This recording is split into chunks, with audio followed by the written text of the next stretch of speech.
From 1999 to 2010, retail sales of prescription opioids quadrupled. And as more adults become addicted to these medications, more children and teenagers are also at a higher risk for opioid poisoning and misuse. The opioid epidemic has grown exponentially. It really began in the mid-1990s when physicians were encouraged to do a better job of treating chronic pain. In 2014, there were approximately 19,000 deaths that were attributed to opioid medications.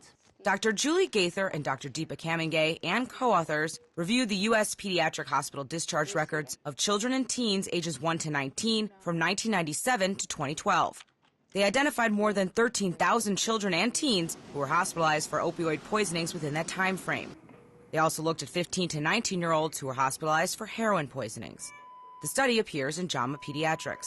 We found that the rates of hospitalizations for opioid poisonings doubled during 1997 to 2012. We also found that the highest number of hospitalizations were among teenagers, ages 15 through 19. The highest rates of increase in hospitalizations were among our youngest population, which was 1 to 4-year-old children. Heroin poisonings increased by 150% during this time point, and then very importantly, poisonings for methadone increased by approximately 950%, so almost tenfold in less than 2 decades. Dr. Gaither and Dr. Kamingay say changes in how we prescribe, dispose, and package these drugs are needed to keep children and teens safe.